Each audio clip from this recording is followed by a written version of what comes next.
Este episódio do É Fogo Podcast é um oferecimento da Kings Barbecue e do Carvão IP. Prestigie os nossos apoiadores. Somos apaixonados pelo fogo, apaixonados pelo desafio de domar o fogo e usá-lo como aliado. Eu sou o Rodrigo Peters e é essa paixão e respeito que trazemos para o É Fogo, um podcast de entrevistas onde o churrasco é tratado como hobby, mercado e paixão. Ela é assadora, empresária, dá curso de churrasco e é a herdeira do legado do grande mestre Marcos Bassi. Ela que é a princesa do churrasco brasileiro, Tati Bassi. Seja muito bem-vinda ao É Fogo, Tati. Oi, Rodrigo, tudo bem? Obrigada, é uma honra participar desse podcast tão especial, falar com as pessoas que têm interesse máximo nesse mundo maravilhoso que é o churrasco, a carne e afins. Legal, obrigado por ter aceito o nosso convite. Faz tempo que a gente está tentando acertar as agendas e faz tempo que a galera manda bastante sugestão pedindo para falar com você também. Ai, que legal, que legal. Eu fico muito agradecida, lisonjeada e para mim é muito importante esse reconhecimento. Legal. Tati, a primeira pergunta que eu sempre faço é para... Tem essa galera que te conhece, que sempre pediu a sua entrevista aqui, mas para quem não te conhece, como você se apresenta, além da apresentação que eu já fiz tua? Você diz profissionalmente? Do jeito que você quiser, na verdade. Eu costumo dizer que não é um fardo, muito pelo contrário, é um orgulho, mas indiscutivelmente eu sou a filha do Marcos Bassi, né? Então, toda vez que eu me apresento, eu falo, bom dia, boa tarde, meu nome é Tatiana Bassi, eu sou churrasqueira, empresária, hoje em dia eu tomo conta do Templo da Carne. Aí a pessoa vira e fala assim, você é a filha do Bassi, né? Então, não tem como a gente não dizer que é a filha do mestre, do saudoso Marcos Bassi, mas foi como eu falei para você, para mim é um grande orgulho, uma das maiores referências de carne do mundo, e o cara é brasileiro. Com certeza. Não é um orgulho danado para nós, brasileiros, e para mim, então, que vivia ao lado dele, até os meus 39 anos, infelizmente, né? Foi embora muito cedo. É um presente de Deus, é um presente divino. Então, eu me apresento como churrasqueira, assadora, dona de restaurante e contribuinte também. Somos todos, né? Legal. Tati, e aí, qual que é a tua relação de vida com a cozinha? Assim, eu sempre pergunto para todo mundo, e no teu caso acho que muita gente imagina, mas quais são as suas primeiras impressões, as primeiras lembranças ligadas à comida, à cozinha? Então, Rodrigo, algo assim muito interessante, porque eu venho de família italiana, de mãe e de pai, né? Eles vieram do sul da Itália, sou neta de italianos, e o meu primeiro contato foi com as minhas avós, principalmente com a minha avó materna. Então, nós enrolávamos, olha só que bacana, fusilli na mão, fazíamos as massas, os molhos, minha mãe, eu via no começo, desde muito pequenininha, e ao longo dos anos a gente participava, mas a título de ajudar mesmo, né? A família, para que houvessem aqueles almoços de domingo, os tradicionais almoços em família, que hoje já está tão difícil, né, da gente ver. E eu fui crescendo vendo a minha avó materna cozinhando. E meu pai trabalhava com carne, né? Meu pai trabalhava no mercado municipal no começo, quando eu era muito pequenininha, ainda de colo. Essa época eu não lembro muito, a minha mãe que me contava. Depois foi para um supermercado cuidar da parte do açougue, né, da parte de proteína desse supermercado. Ele era sócio. Aí ele foi para o açougue, que não era açougue, já era a Casa de Carnes Bassi. Foi quando eu comecei a ter um contato maior com a carne. Então, assim, o meu primeiro contato foi com a nona, né? Então, não era muito com a carne, churrasco, brasa, fogo, ou cortes e etc. Foi mais esse negócio familiar de nona mesmo, né? De coisa mais, como é que eu vou dizer, mais confortável, mais família mesmo, né? Assim. E quando eu já tinha um pouquinho mais de idade, uns 9, 10 anos mais ou menos, eu comecei a ir buscar o meu pai quando eu saía do colégio à tarde no açougue. Na verdade, eu não ia buscar, eu passava lá com a minha mãe me buscava, eu passava lá para visitar, vê-lo. Às vezes a minha mãe ia pegar dinheiro com ele para fazer mercado, alguma coisa, e era depois que ela me pegava do colégio. E ali eu ficava uma meia hora, uma hora, então eu ajudava a limpar o balcão, porque a minha avó paterna, mãe do meu pai, era balconista, era o caixa, na verdade, do açougue, que ele nunca chamou de açougue, né? Ele sempre chamou de casa de carnes. Então eu ficava lá ajudando a passar o pano no balcão, limpava espeto, fazia o laço fazia o laço não, cortava o barbante, porque naquela época ainda amarrava a carne, não no jornal, meu pai nunca amarrou carne em jornal, mas tinha um papel especial, que também não era papel manteiga, era um outro tipo de papel, que ele amarrava a carne e passava essa fita, esse barbante. Então ele já tinha todo o barbante cortadinho na medida certa para poder fazer os pacotinhos que eram todos padrão. Ele já tinha esse nível de deixar as coisas, sabe, de perfeição, de ser tudo muito bonito. Então eu ajudava a cortar esses fios e assim eu ia indo. Às vezes limpava as caixas que ficavam embaixo quando eles estavam fazendo a maquiagem na carne, né, a limpeza dela, o toalete que a gente chama, né? Então tirava as carnes com a sujeira, tirava a bandeja, na verdade, para levar para a parte de lavagem. E esse foi o meu primeiro contato com a carne in natura, né? Então, para mim, aquilo era fazer espetinho, porque na época as pessoas já iam comprar coisa semi-pronta. A gente tinha a casa de carnes que vendia alguns pratos semi-prontos, né? Então, eu ajudava a montar os brochetes, que são os famosos espetinhos. Eu conseguia pôr o pimentão, a cebola, os cubinhos de alcatra. Então, foi o primeiro contato. Aí, quando eu já tinha uns 12 anos, 11, 12 anos mais ou menos, eu comecei a ir ajudar o meu pai a fazer os eventos. Meu pai fazia churrasco na casa das pessoas, né? A gente já vendia buffet, a gente já vendia evento.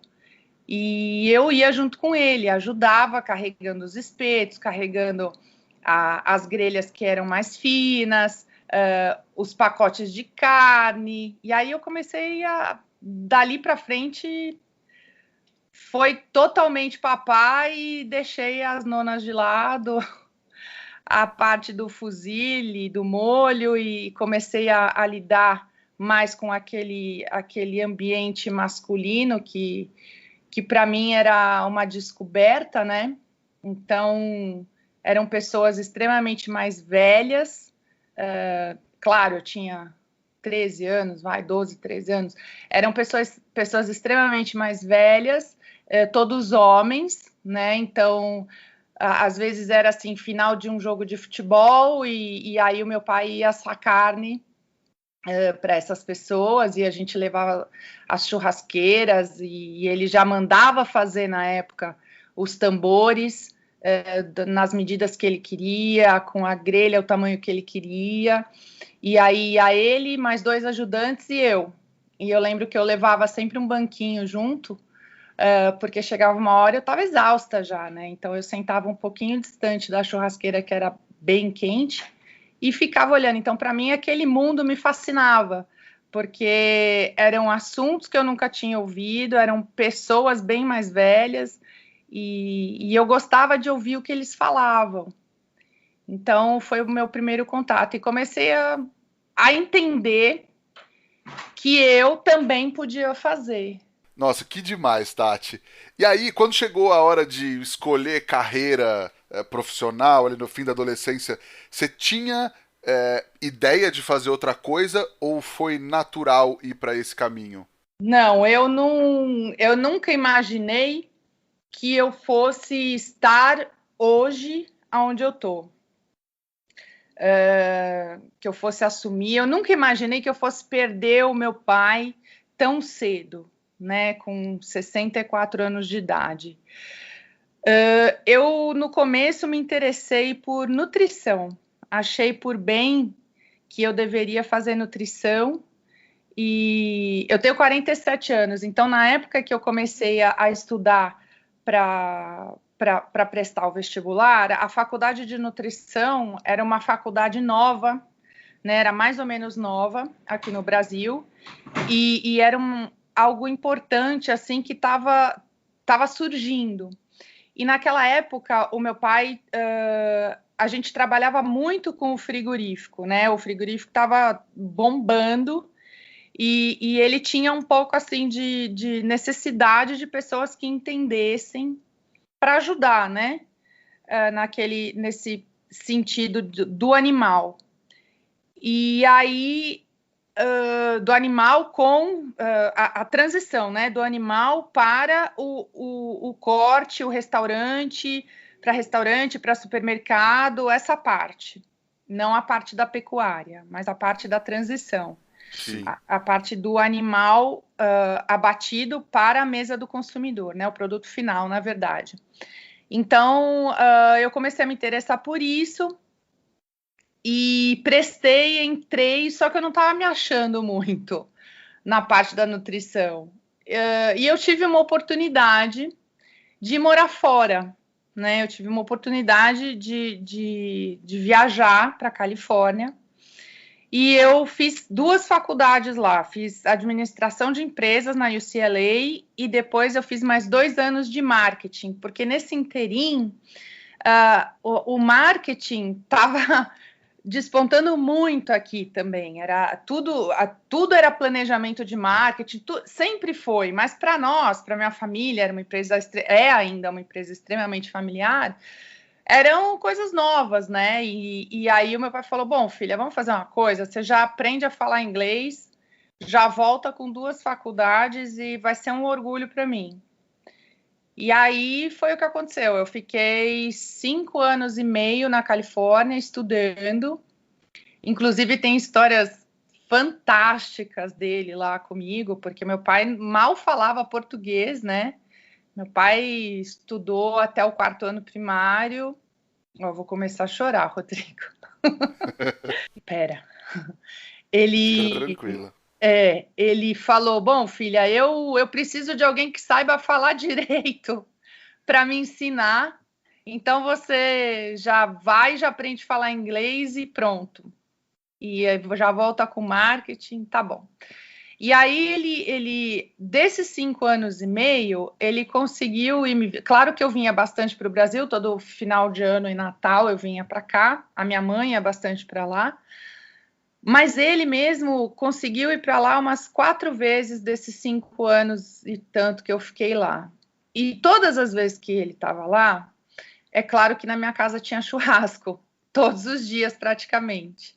Ele ficava desesperado com aquela churrasqueira a gás e pedra, porque para ele aquilo também era uma novidade. Você imagina, eu tenho 47, pronto, falei minha idade, não tem problema. Imagina. Pois é, eu tenho 47 anos, naquela época eu tinha 21, 22 mais ou menos. Ele não ele conhecia, né, a churrasqueira a gás com pedra, mas não era como são as de hoje, né? Que hoje faz um baita churrasco bom pra caramba, ok, super, tem uma churrasqueira a gás com pedra, bora lá, vai sair um churrascão. Mas naquela época não era assim, então ele ficava revoltado, e no condomínio não podia ter churrasqueira de alvenaria, onde eu morava não podia. Não sei porquê, nem sei porque não podia, mas não podia.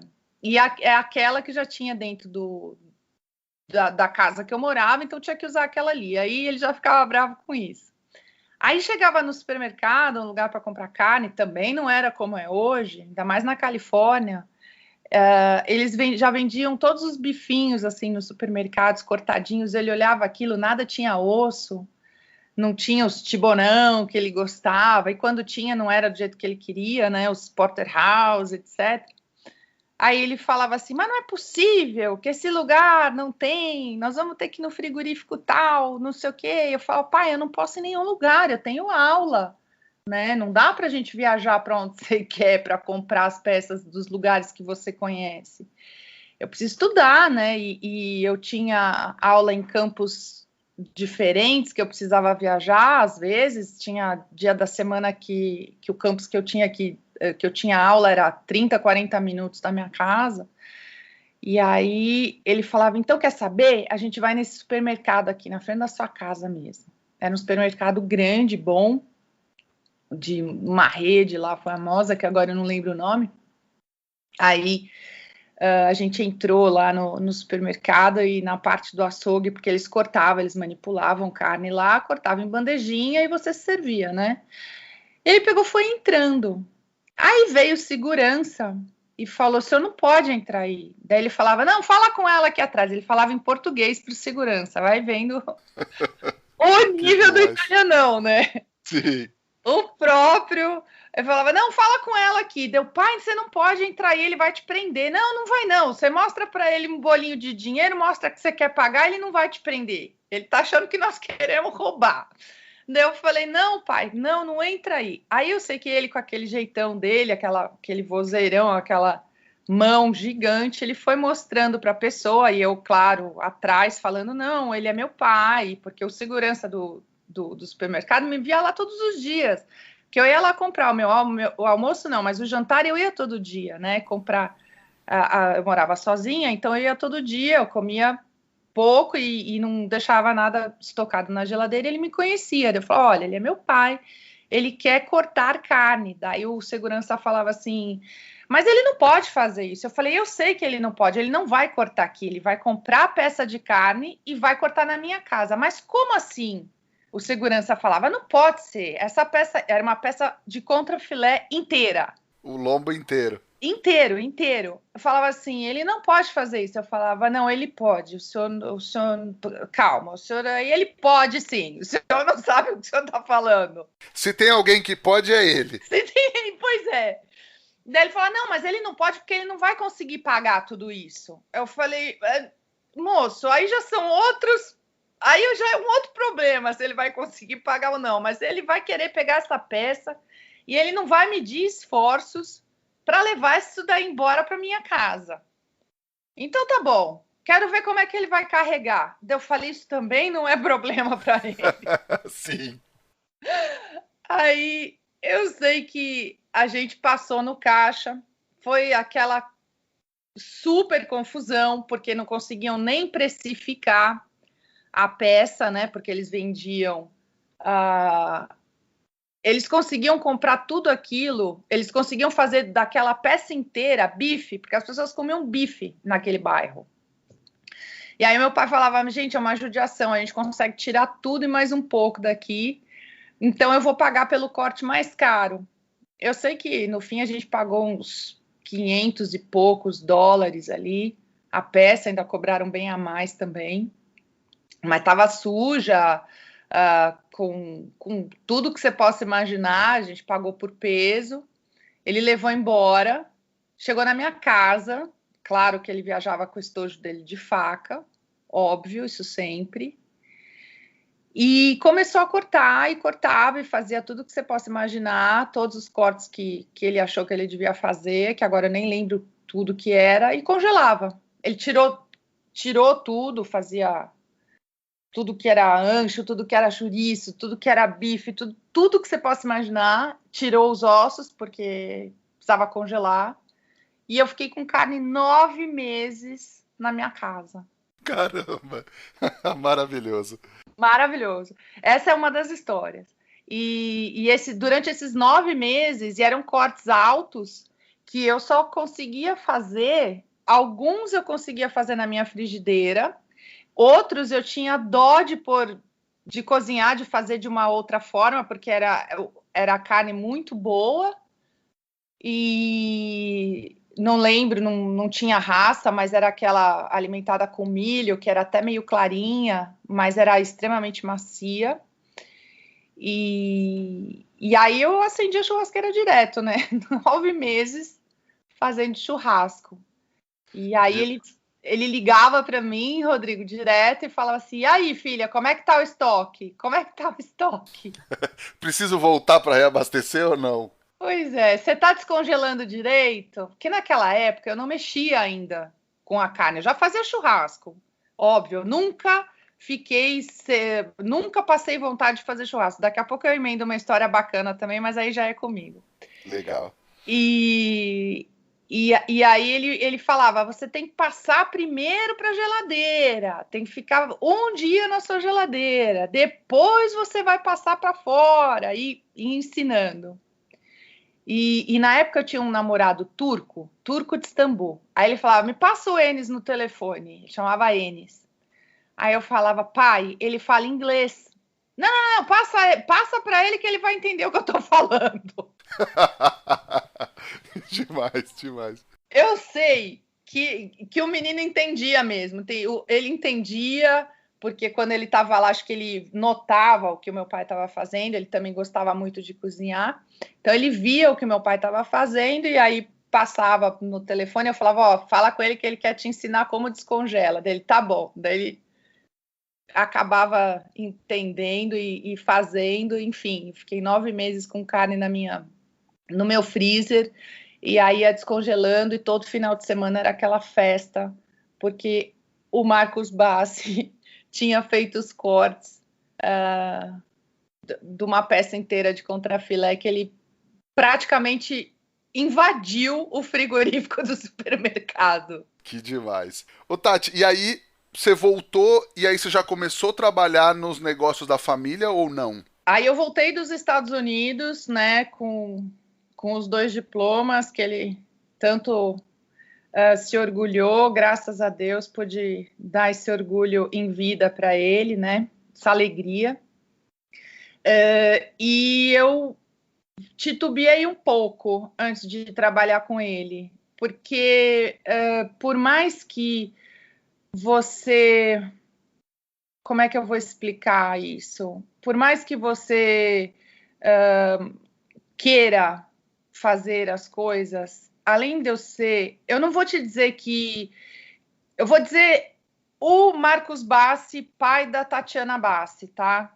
O meu pai, ele era machista, muito machista, mas por conta talvez da geração, por conta da época que ele vivia, em que o homem foi criado para prover para a família, né? E ele trabalhava num lugar com coisas extremamente masculinas. Ele trabalhava no mercadão, ele trabalhava com gado, ele trabalhava com faca, com sangue, com calor extremo, né? Era um lugar que mulher não fazia parte. E se houvesse mulher, eram raríssimas, né? Porque na época dele já existia a mulher açougueira, a mulher churrasqueira, mas eram muito poucas. E eu fui criada, sem vergonha nenhuma também de falar, porque acredito que várias mulheres foram criadas assim como eu fui criada a filhinha do papai. Eu realmente fui criada embaixo da asa, principalmente dele. Então, quando eu comecei a trabalhar com ele em loco, houve muita briga. E também tem o lance da personalidade, né? Que hoje eu dou muita risada, hoje, claro, muito mais madura, em todos os aspectos. As pessoas falam que eu sou o Marquinho de peruca, né? Os amigos do meu pai, os clientes mais antigos, eles olham para mim e falam assim: gente, você é igual ao seu pai, fisicamente, o jeito. Então, diz que duas pessoas muito iguais não se bicam, né? Então, assim, não é que eu não me dava bem com ele, não é isso. Eu me dava muito bem com ele. Meu pai é meu ídolo, sempre foi, sempre vai ser meu ídolo, meu tudo, minha vida. É uma pessoa que eu ainda quero ser igual quando eu crescer. Mas quando nós tínhamos o nosso dia a dia, existia um protecionismo da parte dele muito grande, no qual eu não entendia, né? Não era maduro o suficiente para entender esse protecionismo.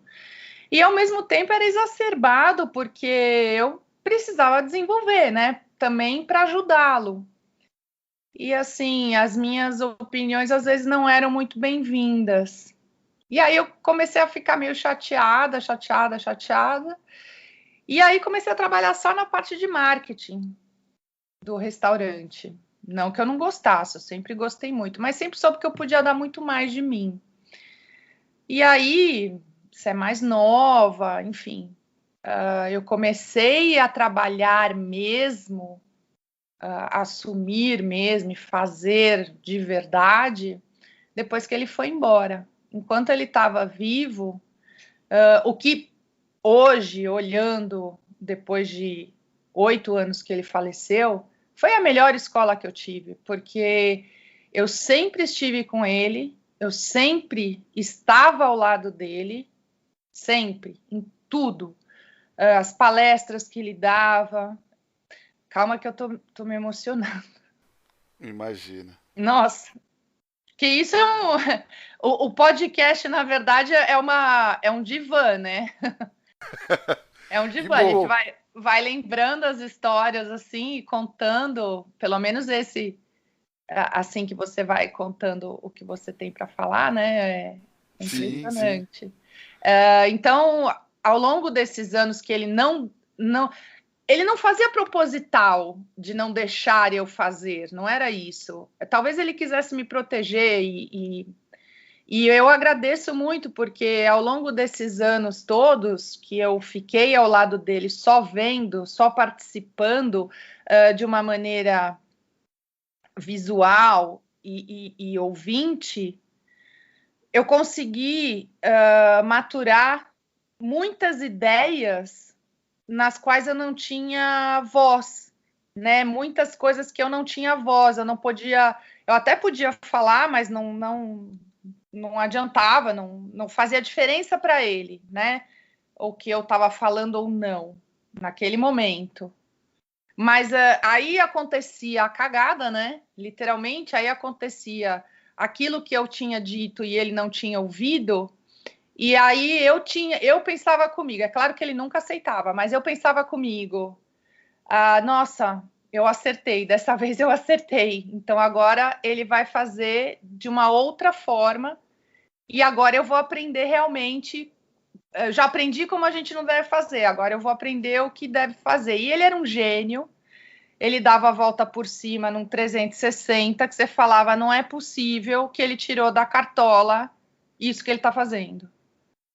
Então, era assim, hoje, olhando, depois de 8 anos que ele foi embora, tudo, eu, tudo isso que ele não me deixou fazer, não me jogou na fogueira, né? Literalmente, ele não deixou não me jogaram na fogueira, não deixou ninguém me jogar na fogueira, não deixou com que eu desenvolvesse talvez ideias que ele já sabia que não iam dar certo, né? Ele me protegeu.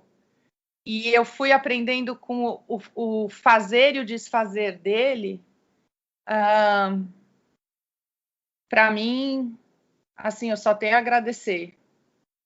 Mas pegar pôr a mão na massa foi só depois que ele foi embora. Que legal. E aí, Tati, nesse momento que seu pai nos deixou, eu já te vi em entrevistas falar que já tinha planejamento feito, inclusive com ele, para mais uns 3 anos, né, dos negócios. Como é que foi esse processo para vocês? E aí eu emendo também uma pergunta do Instagram aqui do amigo Léo, do arroba Dom Pimenta Bar de Sorocaba, se a ideia era continuar o trabalho do seu pai ou se naquele momento você pensou, você, sua mãe, sua irmã, vocês pensaram em desistir. Não, desistir jamais. Desistir nunca. Quando eu soube que ele estava doente e o médico já Câncer de pulmão, tá? Para quem não sabe, câncer de pulmão, cigarro maldito. Provado, comprovado. Foi cigarro e o pulmão dele era inexistente. Já tava. Meu pai fumava desde os 13 anos de idade. E aí o médico falou: olha, a gente vai fazer o que pode, mas já deu metástase e vamos ver quanto tempo tem de sobrevida. Quando ele falou isso, eu falei, pelo amor de Deus, eu preciso de no mínimo uns 10 anos para poder me preparar para fazer alguma coisa. E foram 6 anos. Eu te juro que eu não sei até hoje como eu consegui. É querer muito deixar esse legado dele vivo e valorizar cada vez mais tudo que ele fez pela carne, pelo churrasco, a paixão que ele tinha por essa profissão, que para ele não era trabalho, era diversão, para nós brasileiros, né? E para o mundo. Então, quando isso aconteceu, eu falei, não, eu não posso deixar. E eu olhava para minha irmã, eu falava, a minha irmã não tem o menor jeito, né? Porque as pessoas não são obrigadas, né? As pessoas têm que fazer o que elas gostam, o que elas têm aptidão, né, para fazer. E eu amo isso que eu faço. Só que eu falava assim, eu pensava assim, meu Deus, ele é o Bassi. Eu não posso entrar e falar, olha, agora sou eu. Não existe isso, até hoje não existe isso, né? O cara não existe. Tanto é que as pessoas são, sim, insubstituíveis. Ninguém substitui ninguém. Você vai continuar as coisas, claro, mas do seu jeito, que é o que eu costumo dizer. Eu continuo o legado dele, vou até o fim, até onde eu puder, até onde eu conseguir, do meu jeito, mas com os ensinamentos dele. Eu sou, assim, discípula dele. Eu concordo com tudo que ele ensinou para todo mundo e acho que todos, muitos de nós, muitos, porque eu fui aluna dele como muitas pessoas que hoje trabalham com isso e são maravilhosas e sabem muito sobre o assunto. Eu sou aluna igual, fui aluna igual. Então, naquele momento, eu pensei, eu não vou desistir jamais, mas eu não posso imitar o Marcos Bassi, eu não posso, como profissional, eu não sou o Marcos Bassi, né? E eu não posso ter essa pressão de ser como ele, né? Porque não eu, mas já ouvi muitas pessoas comparando ele com o Rei Pelé, ele é o rei da carne, né? Então você imagina uma menina, né? Uma moça, uma mulher que foi criada extremamente protegida pelo próprio pai, pelo provedor master, né? Que me protegia de todas as formas que você possa imaginar, mas ao mesmo tempo eu andava grudada nele, eu costumava dizer que eu era o piolho da cabeça dele, que ele não ia conseguir. Tinha vezes que ele precisava ir nos lugares 5, 4 horas da manhã, eu ia junto. Ele falava, mas filha, é muito cedo. Eu falava, mas pai, eu quero ir. Mas você não desiste, né? Eu falava, não, eu quero ir junto, tem problema? Não tem. Então eu ia junto. Eu falava, pai. Então, e essa pessoa que te protege, que te ilumina, que te ensina, vai embora, né? E aí eu falei, eu não vou dar conta.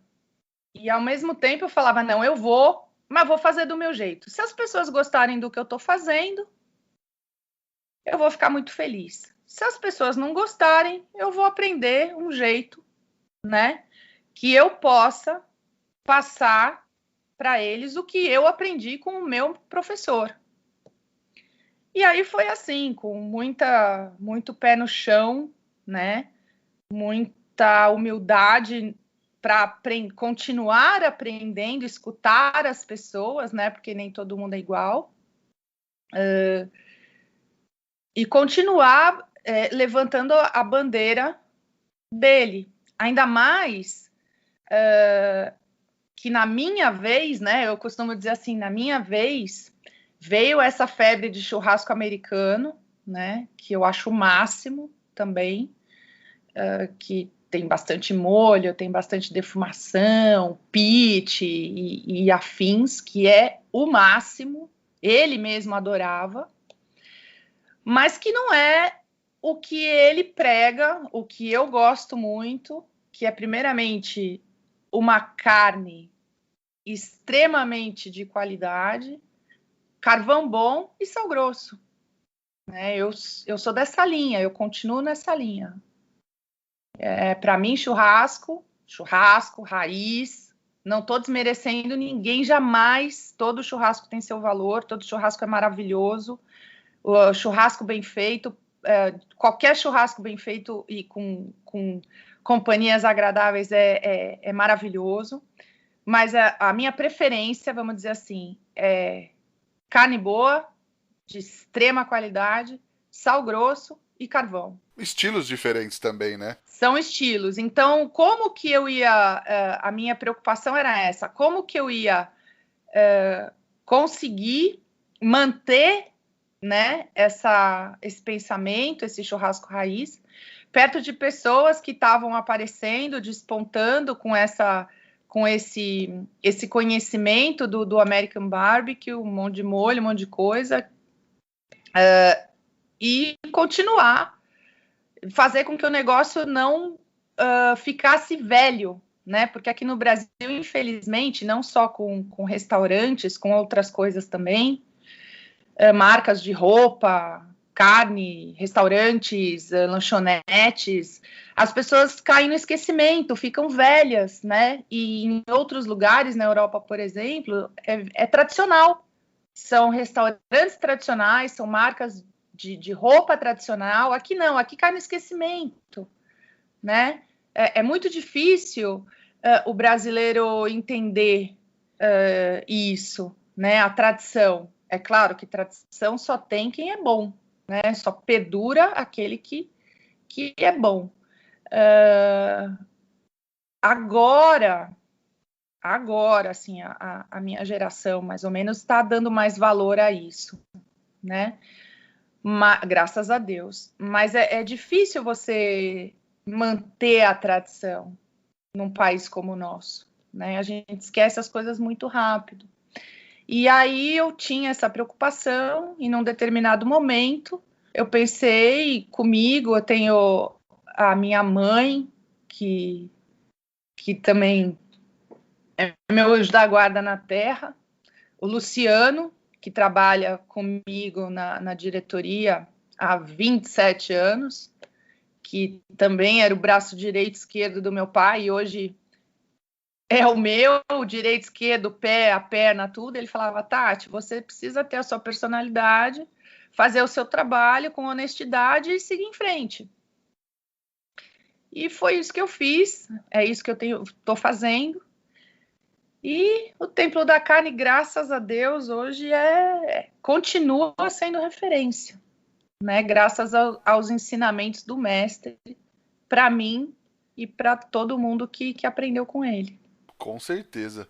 Tati, e aí como é que foi a primeira vez que você foi fazer churrasco profissionalmente? Porque você falou que até então estava mais no marketing da empresa, né? Tá, então vamos lá. Eu vou te contar duas histórias. Eu vou te contar uma história pessoal, que é bem legal também, e duas que são profissionais. Rapidinho, para a gente não enrolar tanto. O tempo é teu. O tempo é teu. E eu tenho certeza que tá todo mundo aqui, ó, só esperando para ouvir todas as suas histórias. Fica à vontade. É bem legal. A mulherada, tenho certeza que um monte de menina que faz churrasco vai se identificar com isso que eu vou contar agora. Nós tínhamos uma casa na praia, né? Meu pai comprou uma casa na praia e eu ia com as minhas amigas. E a gente nunca precisou de nenhum amigo que acendesse a churrasqueira e nem que fizesse o churrasco. Então, quando nós éramos jovens, e muitas de nós, assim, sabe quando você é adolescente, e aí você briga com o namoradinho, daí a outra fala, se ele for eu não vou, então só vamos as meninas, então vai ser uma viagem só da mulherada. Quem leva a carne? Eu levo a carne. Eu e a minha irmã, a gente levava a carne. Então tá bom. Então você assa a carne também. Então tá bom. Então a minha casa tinha churrasco todos os dias.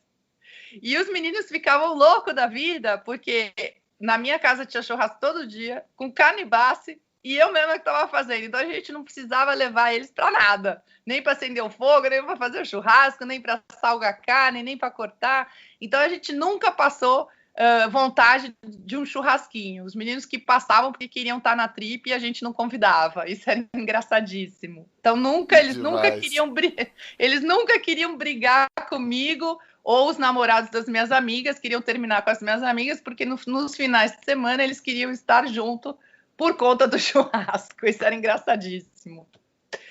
A história profissional, a primeira história profissional de churrasco foi quase um ano após o falecimento do meu pai, uns 9 meses de quando meu pai faleceu. Eu recebi um convite da UOL, que me chamou, foi lá no restaurante conversar comigo, fala assim, Tati, a gente quer gravar, se eu não me engano, foram 12 episódios sobre churrasco com você. Aí eu falei, não posso. Como assim? Nunca fiz isso na minha vida, né?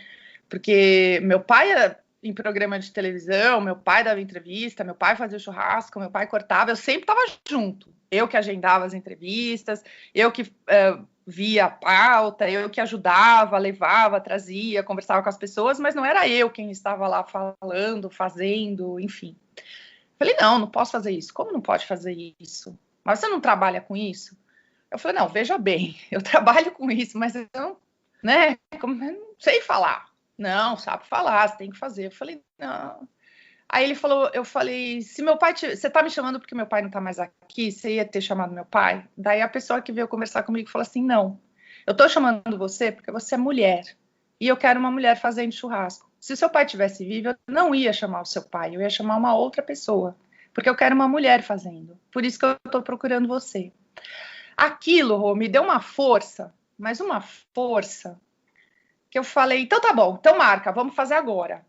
Daí eu conversei, acertei tudo, o que nós íamos fazer, os roteiros, e ao longo desse processo, eu pensava comigo, gente, eles estão confiando em mim, que eu vou fazer um negócio bacana, que eu sei fazer, porque realmente eu sei fazer, né? E eles vieram falar comigo, então eu vou sim fazer, né? Então, ao longo desse processo, até começarem a filmar e, enfim, fazer esse vídeo, eu fui trabalhando na minha cabeça o que eu tinha vontade de fazer, que ele nunca tinha feito, porque ele era turrão comigo, né? Ele falava, não, isso não vou fazer isso, não. E aí eu falava, por quê, pai? Faz sim. Então eu vi uma oportunidade de eu fazer do meu jeitinho, com os ensinamentos dele, nesses episódios sobre churrasco para o UOL, que tem um movimento maravilhoso também de culinária, de gastronomia, nas plataformas deles. E aí eu comecei a gravar, fazer o churrasco, filmar, falar, e falei, nossa, consegui. Fiquei muito orgulhosa de mim, fiquei assim, muito feliz e segura. E aí fui continuando. A segunda vez, churrasco, eu não vou entrar nesse mérito de churrasco, porque isso eu sempre fiz. Vira e mexe ali no restaurante, tem alguma coisa para sair, eu corto, eu entro na cozinha, enfim, churrascada, sensacional, isso.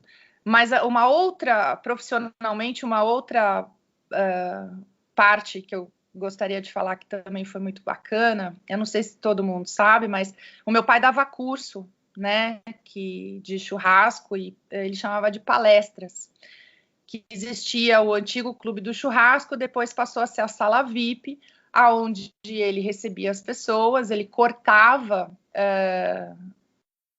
peças, né, dependendo do que tinha sido escolhido para o jantar, ele manipulava essas peças num cepo gigantesco que tem no centro dessa sala, que ainda é operante lá na 13 de maio, né, a sala VIP. Servia o jantar para as pessoas que contratavam, né, a gente cobrava por pessoa, e explicando sobre corte, sobre pecuária, enfim, sobre o público que tivesse lá, as perguntas que as pessoas faziam, ele ia fazendo a apresentação. E eram grupos até 50 pessoas, imagina, bastante gente, né? E ele ia churrasqueando junto com o ajudante, ia cortando, ia fazendo, enfim. E aí, quando ele foi embora, é uma porcentagem alta do faturamento do restaurante, as pessoas continuavam ligando lá e falando que queriam os eventos monitorados, né, com alguém que desse aula, com alguém que explicasse, enfim. E aí eu tinha algumas pessoas que trabalhavam comigo e eu ficava meio assim, eu falava, eu não vou pôr essas pessoas para falarem, porque não é, né, ali é o VIP do Bassi, o VIP do Templo da Carne, para mim é sagrado aquele lugar. É o cepo que meu pai construiu, mandou fazer do jeito dele. Aquele lugar tem o cheiro dele, eu não posso, sabe, é sagrado. O Templo da Carne, a sala VIP, foi onde eu passei muito. Eu fiquei muito com meu pai ali, então não podia pôr ninguém ali. E aí eu falei, bom, eu vou fazer. E aí foi onde eu criei o Tati Bassi Meet and Grill, de um formato que tem a minha cara, né? Onde eu ensino a espetar a fraldinha, que o meu pai não queria ensinar as pessoas a espetarem a fraldinha, porque ele falava, não, essa a gente vai deixar por último, eu vou ensinar todo mundo. Meu pai nunca represou informação, nunca, muito pelo contrário, ele sempre quis ensinar todo mundo. Ele achava que o trabalho dele era esse, era ensinar as pessoas, o que eu agradeço imensamente, e eu continuo também acho isso, que nessa vida é uma troca de tudo, né? E ele falava, não, mas vamos deixar a fraldinha para mais tarde, vamos deixar a fraldinha por último, porque é o meu corte favorito, é o corte que eu fiz, que eu divulguei, enfim, ele tinha um xodó com essa fraldinha, e acabou que não deu tempo dele ensinar. Daí eu falei, bom, então eu vou ensinar para as pessoas como ele me ensinou. E hoje a gente tem vídeos no YouTube com milhões de visualizações por conta dessa fraldinha. E aí fiz esse meet and grill ensinando fraldinha, picanha, enfim. E comecei a vender, não com o nome de palestra, mas Tati Bassi Meet and Grill. Meet não de carne, mas de encontro, né? MEET. E comecei a fazer também a cozinhar na churrasqueira. Então fazia farofa, fazia cebola, tomate confitado, umas receitas minhas, né? Dando a minha cara. Então foram dois episódios muito marcantes na minha vida profissional de churrasqueira, assadora. Foi gravar esses episódios para o UOL, logo que ele faleceu, e não assumir, mas dar continuidade às aulas que o mestre dava. Então, quer dizer, uma responsabilidade tremenda, mas que eu faço com muito amor e com muita satisfação, porque não posso represar o conhecimento que ele deixou comigo para ninguém. Com certeza, que demais, Tati. E aí hoje, quando você levanta para trabalhar, qual que é o objetivo que você tem com o seu trabalho? O objetivo de deixar... o objetivo é de manter o padrão que ele estabeleceu para a qualidade do negócio, né? É manter a linha dele, porque eu concordo, né? Às vezes as pessoas falam assim, empresa familiar, dá briga, no sentido de fulano não concorda que o pai fez, ciclano não acha que o que ele estava fazendo estava errado, vamos mudar. Eu sou completamente o oposto. Eu concordo com tudo que o meu pai fez desde o começo. Então, eu vou manter tudo que ele fez, toda essa parte operacional que ele criou, de padrão, de qualidade, de como ver tudo isso, de como dominar tudo isso, e vou fazendo conforme a época que a gente vai vivendo. A gente vai modernizando tudo isso, né? Instagram apareceu, meu pai morreu, não viu o Instagram, tadinho. Ele ainda ficou no Facebook. Então, todas essas ferramentas atuais, a gente vai fazendo iFood, né? Essas novidades. A gente vai andando com o tempo, mas a essência vai ser sempre a mesma. Legal. E aí a gente estava conversando um pouco antes de começar a gravar, né, sobre pandemia e tudo mais. E aí, o que você imagina hoje, o futuro desse mercado para vocês e para o mercado da carne em si? Acho que tem esse empecilho por algum tempinho ainda da pandemia, mas para o futuro, o que você imagina, o que você vislumbra? O meu pai costumava dizer, Rodrigo, que proteína animal vermelha de boi é o petróleo do Brasil. Isso é verdade. E por isso ela vai encarecer cada vez mais. É claro que a gente vai ter momentos de fôlego, né? Isso é óbvio que a gente vai ter momentos de fôlego, mas realmente é ouro. Carne vermelha, proteína de boi, de vaca, é ouro hoje em dia no Brasil. E esse cenário não vai melhorar muito, né? Então, a gente tem que ser muito perspicaz. Quem trabalha com isso, tanto é que a gente já se vira bastante com os cortes do dianteiro, que hoje a genética animal, a genética bovina propicia o mercado a trabalhar melhor com esses cortes, porque a qualidade do animal está melhor, né? Para que a gente utilize toda a parte dianteira, né? Com preço melhor, etc.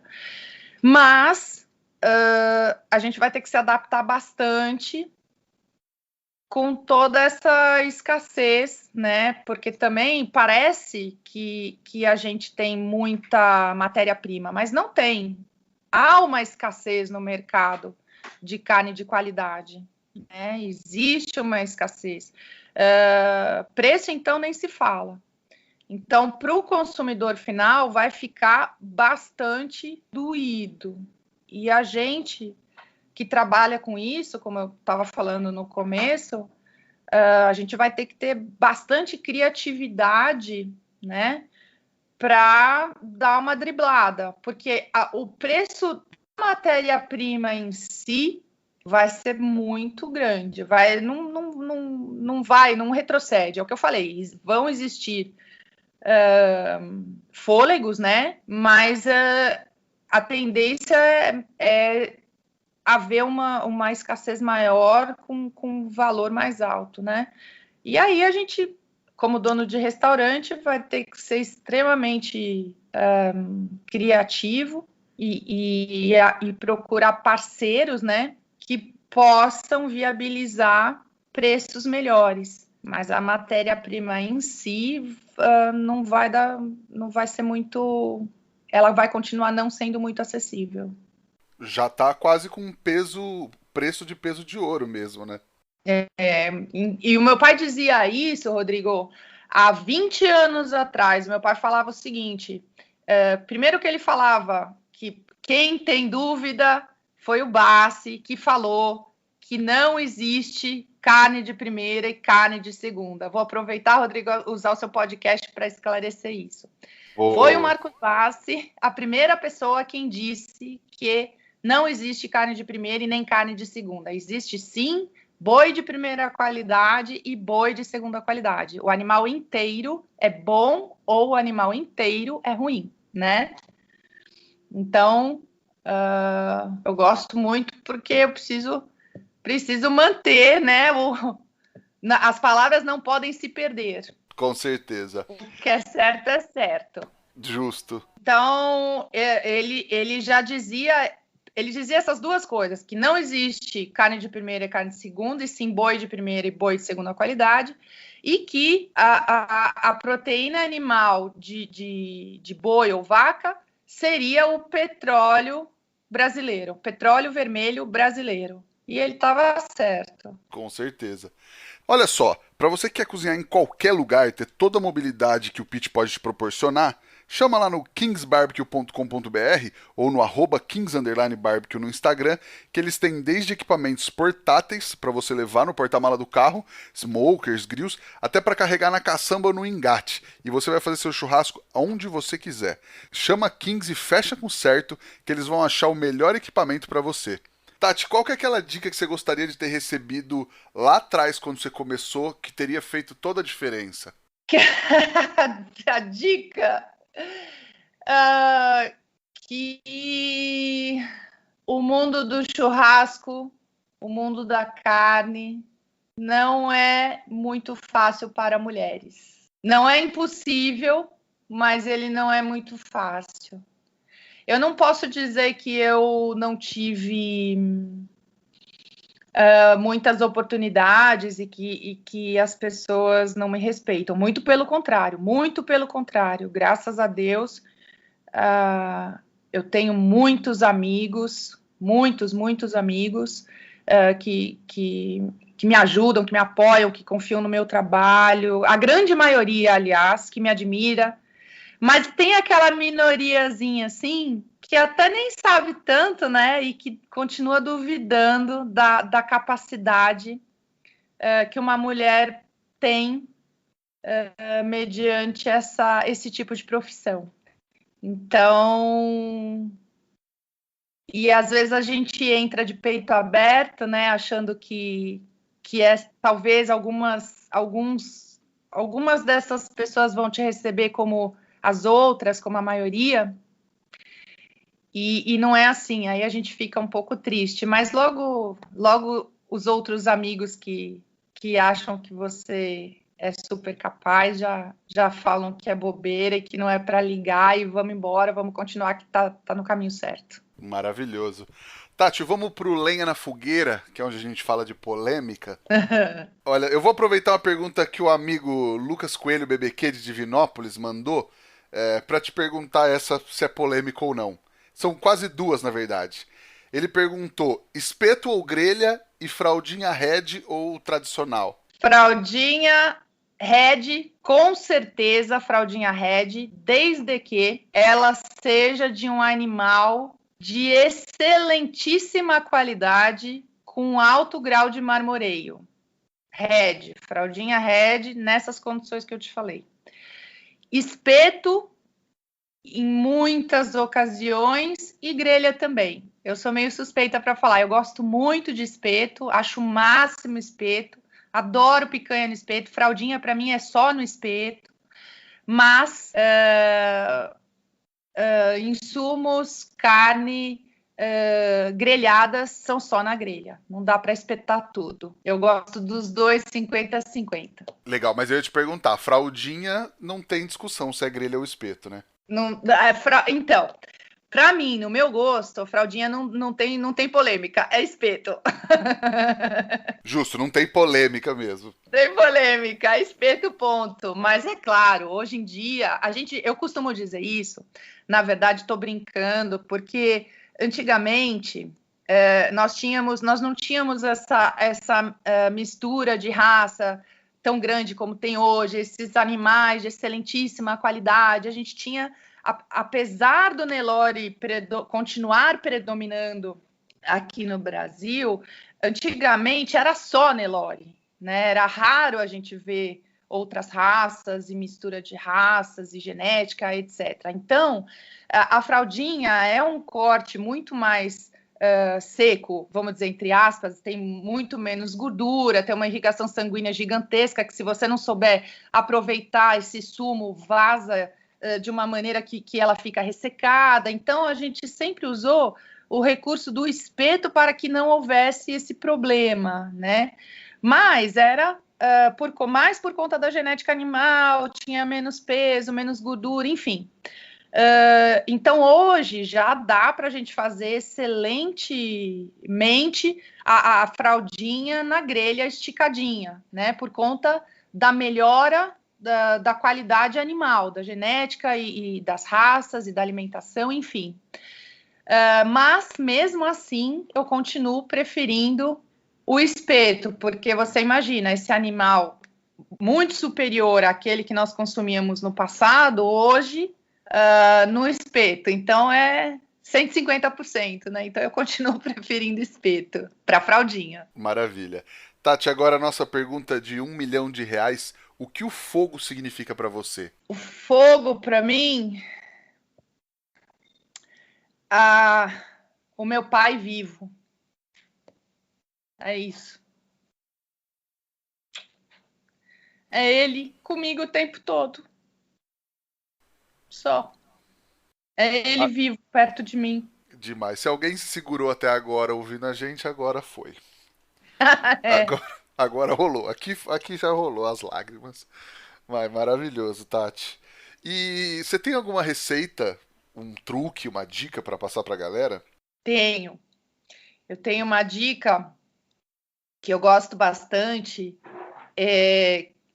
que é, bom, todo mundo já sabe, mas que já assistiram os vídeos dele, a maioria, né, das pessoas que são interessadas nesses assuntos, a maioria já viu, que faz toda a diferença. Às vezes a gente não dá valor, mas faz toda a diferença.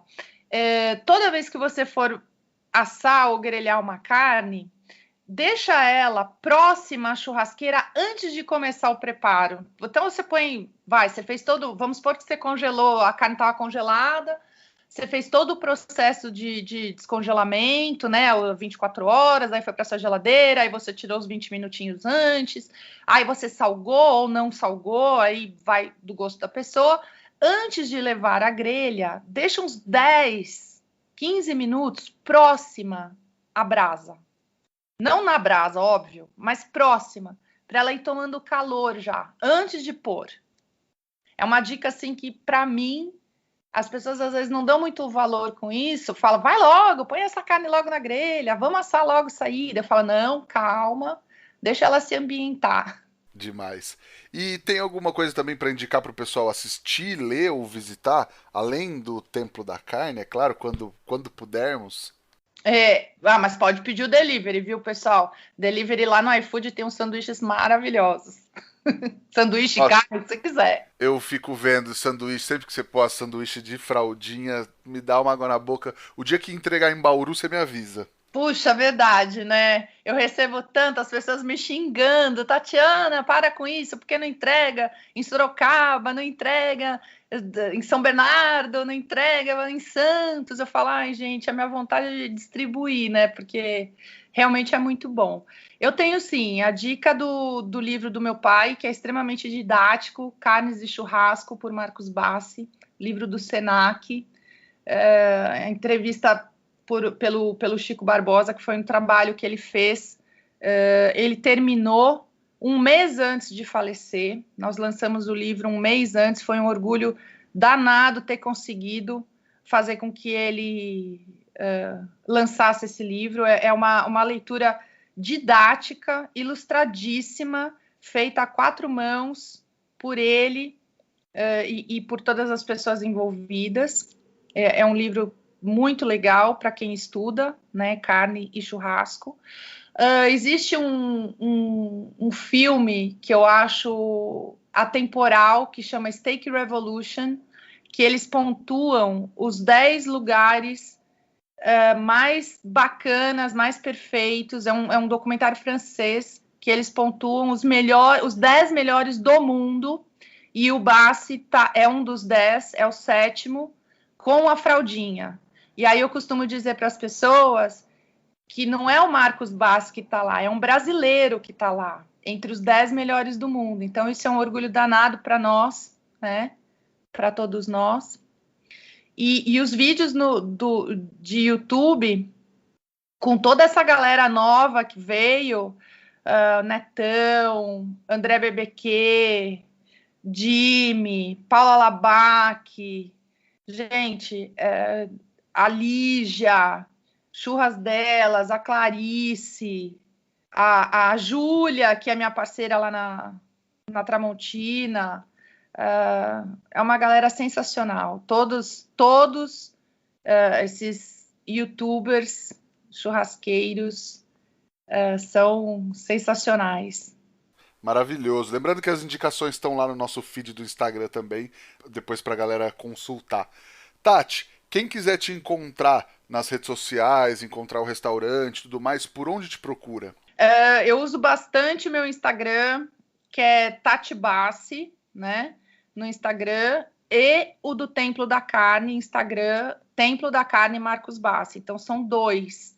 O Templo da Carne Marcos Bassi é totalmente o restaurante, o que nós fazemos no restaurante, o que nós sobre carne, churrasco, e os pratos e o restaurante, histórias do Marcos Bassi, etc. E o Tati Bassi também é sobre o meu trabalho, mas é mais pessoal meu, que também é bastante legal, que também vai ter muita carne, muito churrasco e bicicleta, que eu adoro pedalar. Justíssimo. Nós também estamos no Instagram, no @efogopod, e o meu Instagram é @rodrigopeters_. Vocês já sabem, pega esse link, fala pra galera, finalmente saiu a entrevista com a Tati Bassi, manda pra galera nos grupos do churrasco, que a galera precisa ouvir esse papo. Tati, brigadíssimo, foi um prazer enorme, foi um papo muito gostoso, foi literalmente emocionante falar contigo. Eu amei, Rodrigo, obrigada pela oportunidade. Fiquei muito honrada de participar, escutei alguns dos outros podcasts com gente feríssima, que eu admiro demais, e espero que todo mundo goste. Me dá um feedback lá no Tati Bassi, que eu vou gostar também. Eu tenho certeza que a galera gostou muito. Muito obrigado mesmo, Tati. Queria agradecer também a Kings Barbecue e ao Carvão IP pela parceria de sempre, e a todo mundo que nos ouviu até agora. Até a próxima semana. Tchau!